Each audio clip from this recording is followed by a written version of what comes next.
Hey everyone, welcome to White Collar Wednesdays. This is Adriana Collado-Hudak, white collar criminal defense attorney at Greenspoon Martyr. Now, we all know that the COVID-19 pandemic has changed our lives on all fronts. Online and virtual meetings are here to stay. We learned how many jobs can actually be done from home. Parents have gained a deeper appreciation for their teachers, and fraudsters have found a whole new government program to exploit, the Paycheck Protection Program, or PPP program. Now, some quick background on PPP. In March 2020, the government enacted the Coronavirus Aid, Relief, and Economic Security Act, or the CARES Act, to help Americans cope with the economic impact of the COVID-19 pandemic. The PPP was part of the CARES Act, and it authorized forgivable loans to qualifying businesses. The PPP has been ongoing through the pandemic and is going to expire on May 31st. Now, to be eligible for a PPP loan, applicants had to meet certain criteria. I'm not going to go through each one, but the main criteria are that, number one, a business had to be operating before February 15, 2020. Two, the business was still open and operational at the time of the application. And three, loan funds had to be used for payroll or maintaining business operations like paying rent, utilities, paying suppliers, etc. And on that application, borrowers had to certify that the business met each of these criteria.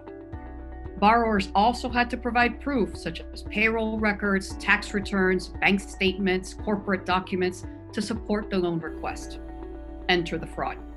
Now, when I refer to fraud in this case, I'm talking generally about knowingly lying on a PPP application or its supporting documents in order to obtain the funds. These types of lies can include exaggerating the number of employees a business has, inflating expenses, submitting false or fraudulent documents, or misrepresenting income. And prosecuting PPP fraud cases is the Department of Justice's top priority these days, and they've only just begun to scratch the surface of fraudulent conduct related to COVID-19. Individuals accused of PPP fraud could face numerous federal criminal charges, including wire fraud, bank fraud, mail fraud, identity theft, depending on the circumstances. Each one of these charges punishable by up to 30 years of prison and up to $1 million in fines. And if you happen to be charged with identity theft, the courts will tack on an additional 2 years to whatever sentence they mete out for the fraud charges. Ouch. So what are some possible defenses to PPP fraud accusations? The first, lack of intent. Thanks to the rushed manner in which the PPP program was rolled out, there's been confusion about how to complete these applications and what purpose these funds must be used for. Even lawyers, we weren't clear 100% on the meaning that the government assigned some of the terms in the application.